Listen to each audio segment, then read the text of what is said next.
I was able to pay off $43,000 of debt using this four-step strategy that I'm going to be going over in this live workshop. And all you have to do is find an extra one of these, $100 every single month in your finances. And if you don't think that's possible, I'd love to try and show you not only how this has helped my wife and I, but now dozens of other families inside of my free personal finance community. So in this workshop, we're going to be talking about the power of $100. We're going to be talking about the 3-month look back process. We're going to be talking about the North Star goal framework. And we're going to be talking about how to create a repeatable process each month to keep your finances moving forward. So if that sounds interesting, make sure to stick around to the end of the workshop because this entire process, these steps don't work singularly. We have to do them all together. Okay. So while I'm setting up here, feel free to follow along with the tools that I have and the ones that I'm going to be using throughout this workshop. You can find them underneath this video, so feel free to follow along. This is my debt payment calculator. Again, you can find it below the video. Perfect. So right now we're looking at a blank screen here, okay? So if you were to open up the file that's underneath this video, you would see this. Now, this is the data entry section of this, but before we get into how to use this, the reason why I'm showing you this is the whole purpose of this is showing you why $100 a month, if we were to find an extra $100 a month, can be so impactful. So in theory, this is actually the last step that you would be doing in real life, but I need to show you how important it is first, so that way you can stick around through this entire thing. So you know that the rest of it is actually going to pay off in the end significantly. Okay, so we have this here. We're going to enter all of our creditor information. So whatever creditor type you want to name it, the current balance, the interest rate, and the minimum payment. I have a list of items here that I'm just going to copy and paste to save us all a little time. Boom. So as you can see, we have 2 credit cards, a student loan, a car loan, a personal loan, totaling $77,000. Here are the interest rates for each of these. These are all made up numbers, by the way, just to kind of get through this example. We have minimum payments here totaling $775. Okay, so this is all of our stats here. And at the very least, if you don't know all of this now, it's a great opportunity to kind of go look it up and see it, because just seeing these numbers and just seeing them on a piece of paper or a spreadsheet is going to just help change your mindset a little bit about maybe how much debt you have or the interest rates, or maybe you weren't paying the right minimum payments, whatever, right? It's very helpful to have all this information in one location. If we scroll down a little bit, you're going to see this box, monthly payment. Now, this is asking you, how much are you paying towards your debt every month? So our minimum payments total $775. So for the beginning of this exercise, let's assume that we are being good little boys and girls. We're paying our minimum payments exactly $775. Okay. Now, what happens down here? This is the actual debt payment calculator portion. Now, you'll notice that we still have creditor type. We have original balance, but we have some new fields here that are going to be very helpful for us, right? Very helpful to know. So each of these line items, we will see the interest paid on all of these. We will see how many months it's going to take to pay off each of these lines based on the information that we have added up here, okay? All of our stats, how much we're paying towards minimum payments. And then, of course, we have a date associated with these amount of months, because who knows how far 242 months is? No one knows what month that is, right? So this is just a quick and easy way to see that. Now, the crazy thing is, we have, in this example, $77,000 worth of debt. So if someone was in this exact situation, they'd probably be walking around thinking to themselves, okay, I have $77,000 of debt. Not great, right? But actually, this person actually has $133,000 worth of debt, because it's not just the loan amount that you have to pay back, but it's the interest, right? So look at some of these interest amounts that we're going to be paying off for each one of these. And it's because of this minimum that we're paying. It's a minimum. That's where the power of the $100 is going to come in very handy, okay? And we're going to get into that in a second. But while $77,000 is a ton of money, it's a lot of debt, it should not take 23 years to pay it off, right? If we're serious about paying off our debt, it should not take 23 years to pay it off. Think about your life from 0 to 23 if you're older than 23. That's a long ass time, okay? So what I like to help people do is find an extra $100 in their finances every single month to apply towards their debt or their savings if they don't have any debt, but specifically debt. And I'm going to show you how powerful that really is. So let me make sure I can get all this on the screen. I do have to make this a little smaller. Okay. So let's now assume that we went through the entire process of what we're going to be talking about in this workshop today. We found an extra $100 in our finances, and now we're making an extra $100 payment towards our debt every single month. Okay. So in this monthly payment section, I'm adding $100. And when I hit enter, you're going to see the total interest paid change, and you're going to see the debt-free date change. They're going to change very significantly. Okay. Wow. So the total interest went from $133,000. Let me just go back so you can see it. $133,000 to $52,000 of interest. So basically $80,000. So more interest than the amount of debt that this person had is just wiped out. And you save $80,000 by applying an extra $100. And then the debt-free date was March 2048, and now is December 2037. So $80,000 and 11 years of stress-free finances, okay, by just applying an extra $100. Now, this example is obviously very unique, okay? You might not have any of the same information here. You might not, when you plug your information in here, it might be completely different. But just know that any amount that you have, applying the extra $100, especially those of you, if you have a higher interest credit card, you're going to be paying it off a lot faster. So there's two real strategies here. We were looking at the avalanche, which is where the calculator is going to be prioritizing your debts from highest interest rate to lowest interest rate, because interest is the absolute killer when it comes to debt. Like I mentioned earlier, right? That person was walking around thinking they had $77,000 of debt, but really they had $133,000 of debt because of all of this interest totaling a crazy amount of money. Okay. So that's just something to think about. The other strategy is the snowball method. So I'm going to click in toggles in between. All this data is changing as I'm going in between because it's changing the priority of the item. Okay. So the same thing would apply if you wanted to do the snowball method. We add an extra $100 and the numbers are going to change significantly. Okay. So not as good as the avalanche. So the avalanche method, you're going to save the most money. The snowball method, you're going to probably get the better psychological boost because you're going to be paying off the smaller loans first. And you're like, yes, I got this. I'm doing this. It's happening. Right. So that's kind of the difference between the two. So that was kind of part one of this, the power of this guy, $100. Okay. Now we have to kind of go back to the beginning and start at where we should be starting. I hope that me dangling that carrot out in front of you of how just $100 can be super impactful. Okay. This is not life-changing money every single month that you would need to find or figure out how to apply to your debt. It's not like, hey, go find $1,000, $10,000 and all your debt's going to be gone. This isn't like some magic trick. It's literally just finding the $100 in your finances without getting another job or a side hustle. Okay. Inside of my free personal finance community, Dollar Discipline University, I have people succeeding with this process that have not increased their income. They do not like sell stuff on eBay, right? Whatever. This process works.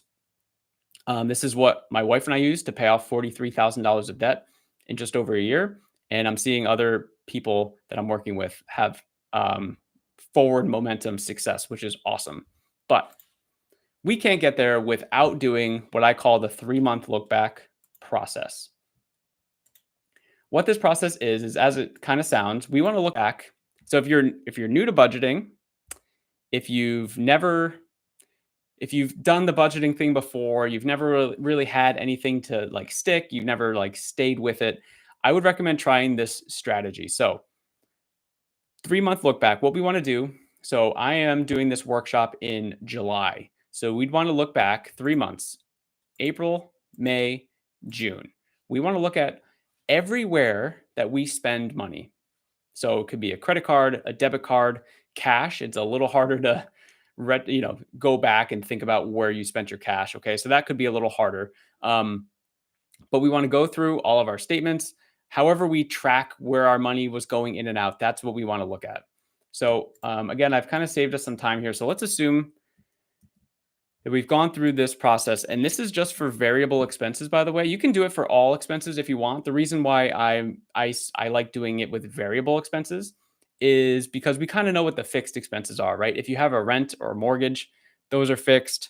Certain things like maybe like we have childcare, for example, that's fixed all the time. We know what that price is going to be. If you have monthly subscriptions to something, you know what that's going to be, right? So those aren't really going to change.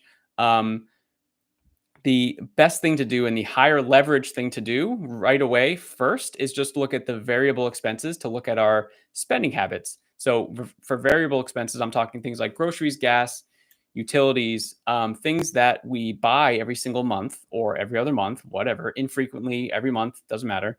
And but the cost of it changes, right? So obviously your groceries won't be the exact same amount of money every single month, right? The gas that you spend to and from work, or other transportation to and from work, isn't going to cost the same amount of money every single month. So we would just want to look at it. So okay, great, we've done April. Now let's just assume that we've done May and June here. And just to be fully transparent, this process, depending on how organized your finances are, it might suck. Like, I'm not going to lie to you. I'm not going to sit up here and say that this process is just gravy and it's fun. It's not. But what it is a look into your past, which I know could be a little scary, but it's just looking at your spending history. The more data that we get, the better it's going to be for moving forward and how we're going to set up the budget, which we'll get into a little later on in the workshop, and also just kind of see what's been happening.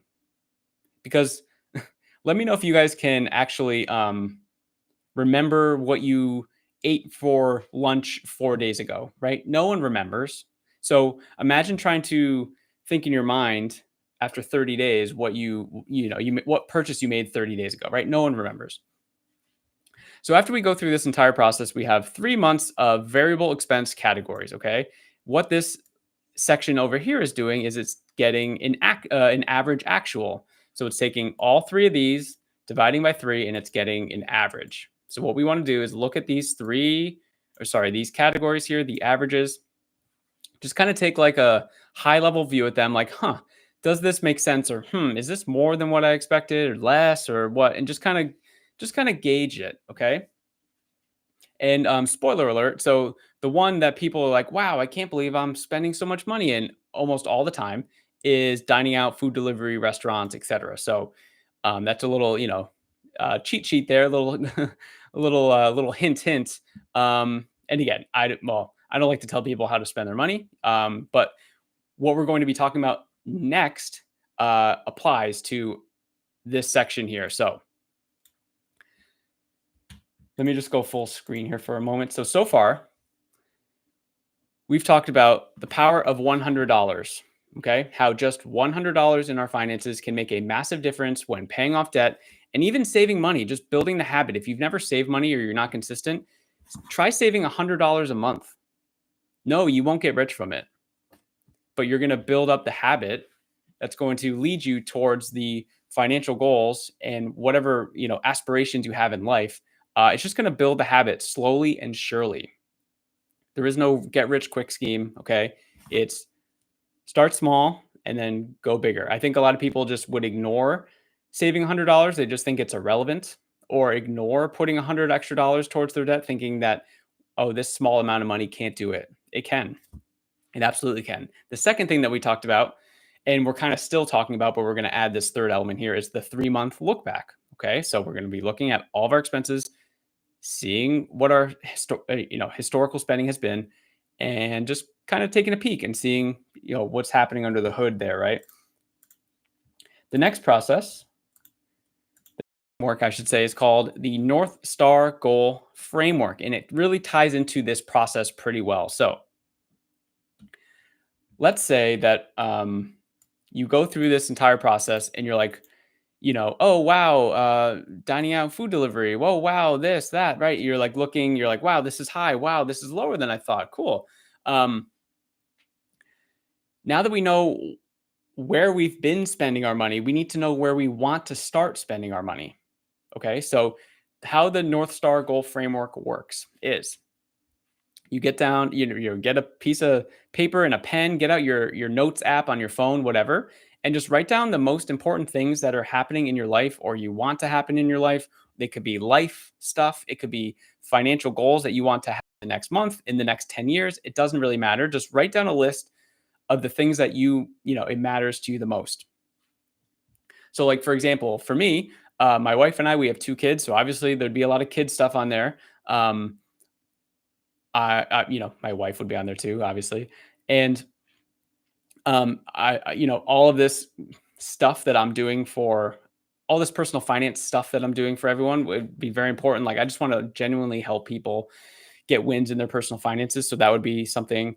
And my wife and I, we have a mortgage still. So paying that off would be incredible. So, like, those would be kind of our things. Maybe we'd have some smaller stuff on there too. It doesn't always have to be bigger things, but your list is going to be unique to you. So you want to write down 2, 5, 20 things, it doesn't matter, of the things that matter the most. And really the whole goal is like, what are non-negotiables for you? Like, what are the things where it's like, this is so important to me, I can't not do it. So a funny story, actually, when I was helping someone with his personal finances, one of the things on his North Star goal list was, so the way he says it is he gets these very expensive haircuts like twice a month, from this guy that his family has gone to for almost like 20 years or something.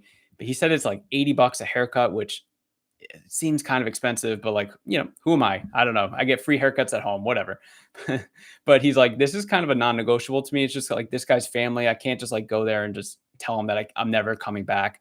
So I was like, okay, amazing. Like, put that on your list. And then what we end up doing is, once we have our list, we realign everything in our life to filter through that. So it's like, okay, we realign not just our money, but our time, our effort, our sacrifice that we're making in life, and we put it through the North Star goal filter. So if you come across something like you want to buy something or you want to do something and you're like, wait, is this going to help me, you know, reach a North Star goal? Is this going to help me, what I think, get closer to a North Star goal? If it's yes, then we absolutely do that thing, right? If it's no or neutral, it's like, maybe we need to reassess. Okay. And that's where we kind of get back into here. So someone could say, well, dining out and food delivery, not exactly a North Star goal of mine. So I think I can easily reduce it. And that's the best part of these North Star goals. You're literally telling yourself the things that are non-negotiables, and then anything else not in that list, we have to be okay with kind of trimming the fat of those items, as inconvenient as it might be, because life is all about trade-offs. Life is all about trade-offs, right? So we can't have everything, unfortunately. Like, I wish I could come up here and say like how amazing life is and you can just do all the things you want to do. You can't. But that's why, if you're making the list of the North Star goals, you're telling yourself these things matter to me the most, and I'm going to filter everything through them. And maybe that sounds intense, and maybe you can like obviously have some like fun money and stuff. Like, I'm not like saying, you know, you got to cut everything, because that's not what a budget's all about. A budget is not cut, cut, cut, cut, cut. I think a lot of people think that. They think it's this like restrictionary action. I can see some people rolling their eyes right now as they're watching this, right? They're like, oh God, this guy's still talking about like budgeting stuff. But actually, I see it as a budget just is an intentional act of what we can do with our money. A lot of people think like, oh, it just shows me what I can't do. I see it as the complete opposite. So back to the kind of North Star goal here. So what we want to do in this column, this new budget amount, is go through these, think through it with your North Star goals, and like, you know what, I need to change the budget amount. So I'm going to save us some time here and just add a few numbers. So for dining out and food delivery, for example, you're like, oh wow, $257 a month is what I'm spending. Like, I can easily just cut off $100 in the first month and just kind of see how that goes and see, if I'm able to do that. But then could be other things. And this is where, this is like where I say that you don't have to cut everything. So let's say on your North Star goal list, I know it would be on mine, health and fitness, right? Let's say you want to be healthy, right? And right. And you look, you're like, wow, I'm only spending $63 a month on health and fitness when I told myself it was one of the most important things in my life. So how can I maybe increase the expenses so I can really make myself more accountable to, I don't know, go to the gym more, do more classes, supplements, whatever, right? So you're like, huh, I actually need to increase this. So I'm just going to put $100 now for my health and fitness budget because it's really important to me. I think $100 seems very reasonable for something like that, right? And you go through this entire process. So because of the dining out and food delivery, you're like, okay, well, I'm spending less here, but now I need more. I need to make up more meals. So now I probably need to increase my grocery every month, right? So it's kind of a give take throughout this entire process. And one of the most important steps that you can take in this is over here, column J, where it's asking, what action will you take to make this happen? Because anyone could just say, like, oh, I'm going to just try to budget this amount, this amount, this amount, right? But um, sorry, I'm just copying this in. So let's say, like, okay, North Star goal. Yeah, health and fitness is a North Star goal.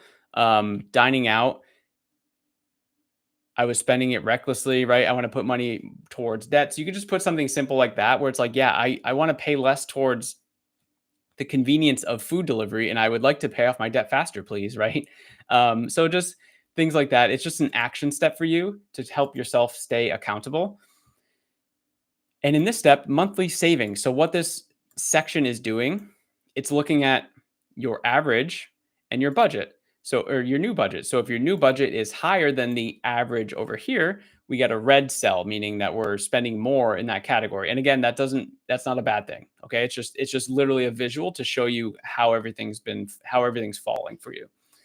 A green means that you're spending less, or your new budgeted amount is less than your average actual. Okay, so we go through this entire process, and then on the bottom here, I think my fat head's blocking it. It's totaling all of these quote monthly savings, right? I do quotes because we didn't actually save the money yet. It's a projection for the budget and everything that we want to do. But $142.40 is, after we go through this entire process. So we went into this, we were trying to find the extra $100 and we ended up finding $142. Now, if you go through this process and you don't like the number that you have down here, you could just simply go through it again, maybe rework your North Star goal list, rearrange some other stuff. Like, this is an endless process. To be honest with you, I've had to do this process twice recently in the past, like 9 months, 12 months. Like, genuinely, like, so I'm practicing what I preach here. And by this process, I mean the North Star goal list. So my wife and I literally had to sit down like a couple times this year. Again, we have two kids. One of them is one, essentially. So because of her, we had to like really kind of hone in on daycare costs going way up, and then two, just like other stuff, making sure that our life is, as sound as it can be, right? So we're always kind of tweaking this. This is not a one-time event. I just wanted to make that very clear. So you could sit here and be like, okay, you know what? I'm pretty proud of myself. And a little recommendation. So if you're going through the 3-month look back and you want to try and find $100, I would try to find it more than $100, especially if you've never really done this before, because the first month is going to be probably challenging to stick to like the change in budget, because we're just creatures of habit, right? And it's hard to make a change. So you might find that if you find a projected $140, it might turn into $80 by the end of the month, right? But hey, that would be a win, because that would be $80 that you didn't have last month, and now you have it this month to apply towards debt, save money, etc. So now once we do that, we want to bring it over into our budget, okay? I just want to make sure you guys can all see this here. So yeah, my fat head's blocking that corner, but that's okay. We're going to go over that in a second. So how this part works, sorry,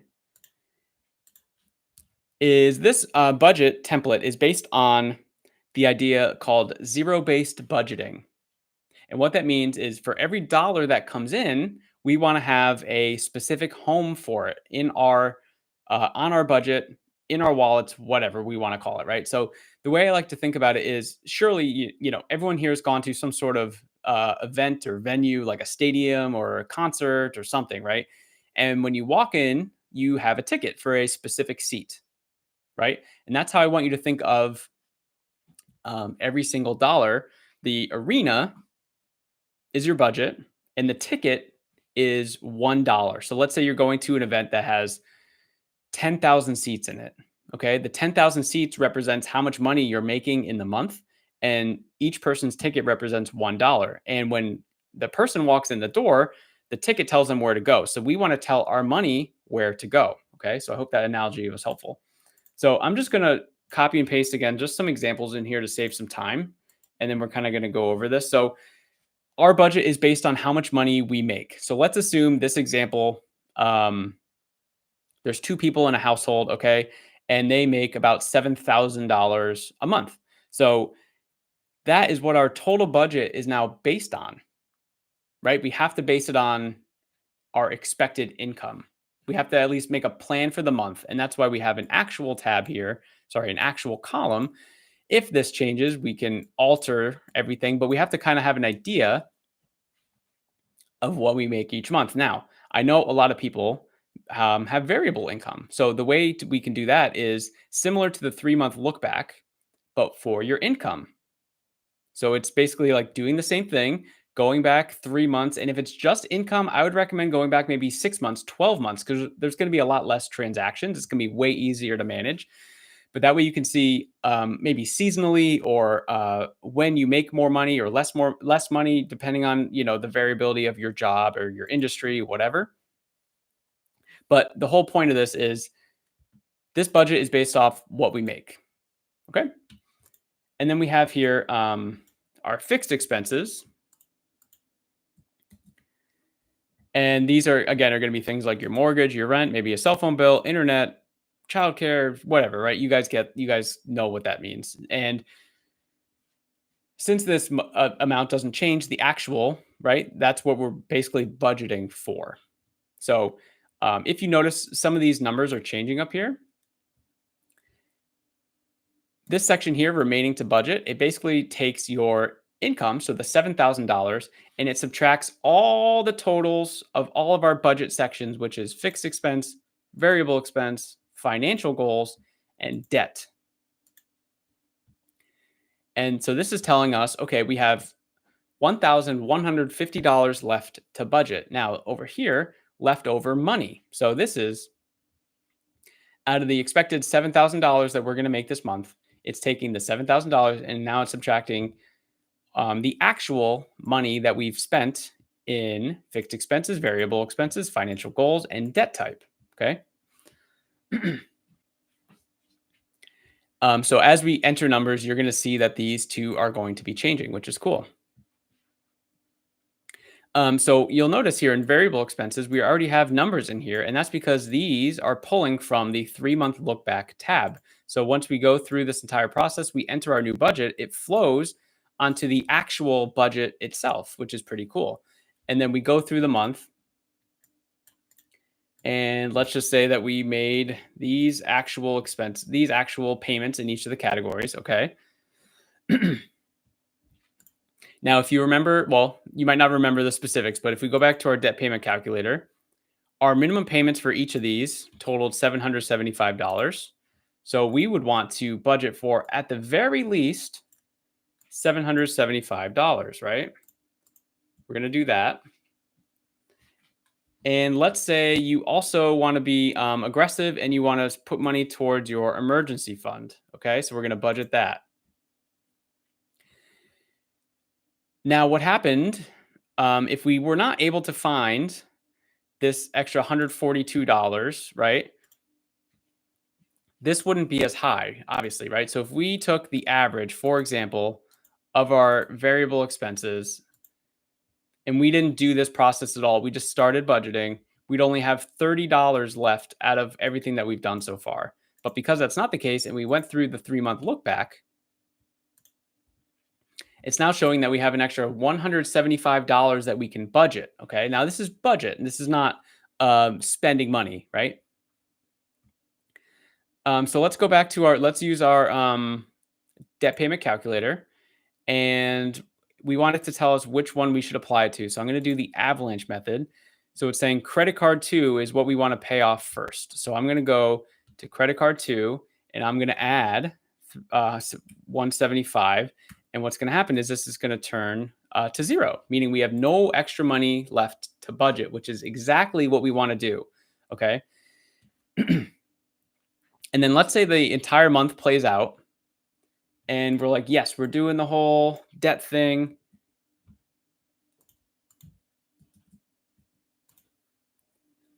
And we paid that off. Okay. We did the $200 thing for savings. And at the end of the month, we're left with 8709.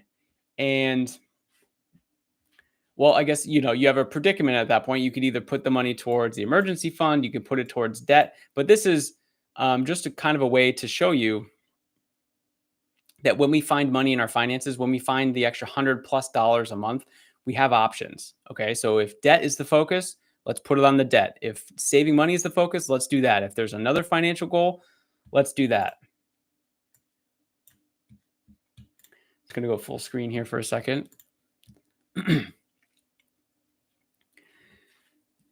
And yeah, so I'd love to get some feedback from you guys. Let me know what you're thinking. If you're watching this in school right now, feel free to reach out to me with any questions. My DMs are open. And for those of you watching live on YouTube now, or you're watching the replay after, I'd love to share with you my personal finance community.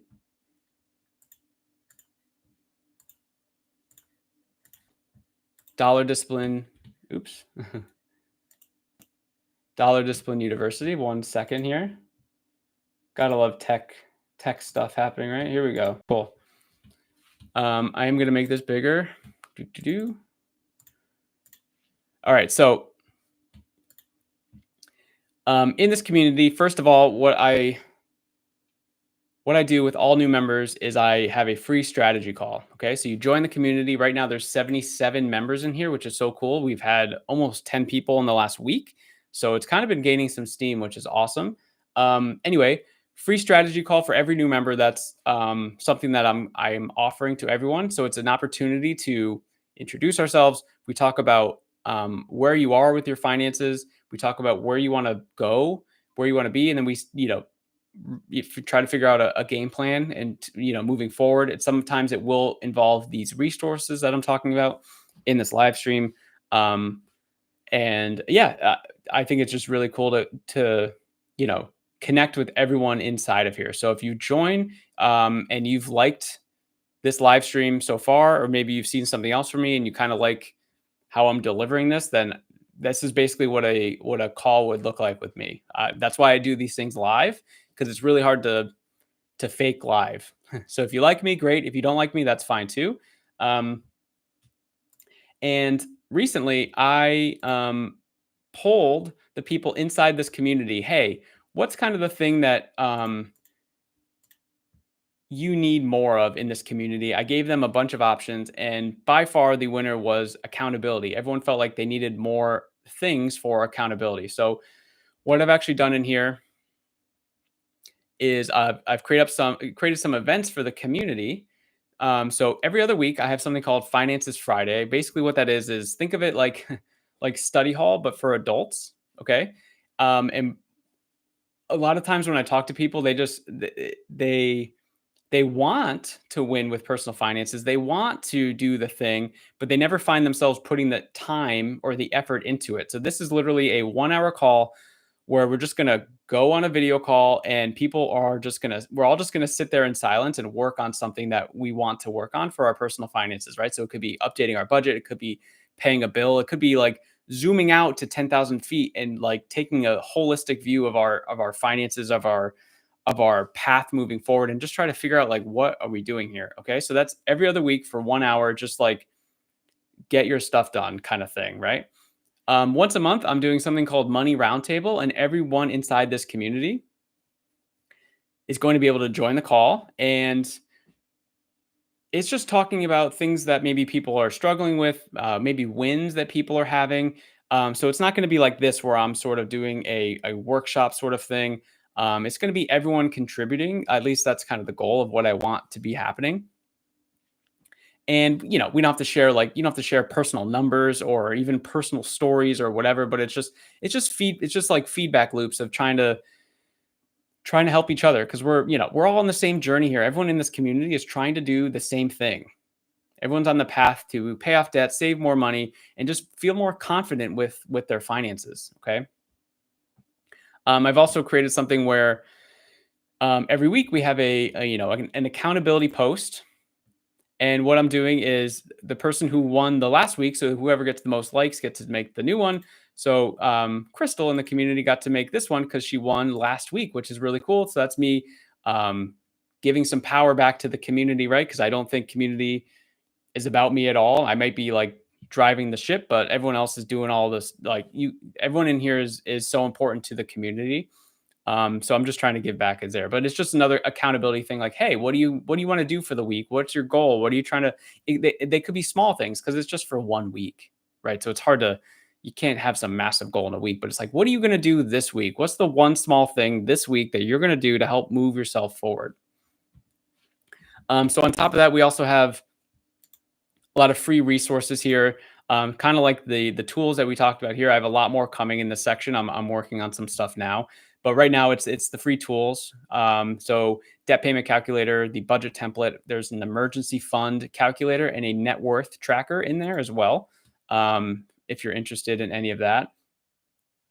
And also in the classroom, there's other videos and tutorial workshop-y sort of things to kind of help you get where you're going. And also I'm providing, personalized, customized help, whatever, if you guys need even more help than kind of all the free stuff that I'm offering in here. And yeah, it's been, let me, so some of the testimonials and wins that we've gotten here are insane. Angie said that she's paid down 65% of debt in 11 months. Zane, what number was he at here? He's paid down $5,000 of debt in the first 3 months. Okay. So, I mean, just these wins in here, these are some of the better ones, and, they're all great. I guess all the wins are great, but these are like the ones where like you would look at and be like, wow, like I can do this too. So come in and check those out as well. So if you're watching this, on YouTube live, how do we feel about all that? If you're watching in the replay afterwards, I'd love to hear from you too in the comments. Like, let me know what you think about this. If you're still watching this and you're not in the community yet, I just feel like you'd be a great fit. You're just someone you're trying to level up your personal finances. You're trying to make stuff happen. And I'm planning on doing workshops like this every single week. Previously, I did just kind of a lot of live streams, but I want them to be a little more focused and a little more specific on like one thing that can really help you. So if you have any ideas of like what that could be, I have a couple in mind, but I'm going to be doing these every single week live on YouTube. So make sure to subscribe to the channel if you're liking any of this stuff, if you want more of it, and make sure you jump into Dollar Discipline University. The link to that is down underneath this video as well. And I will see you in the next workshop, hopefully.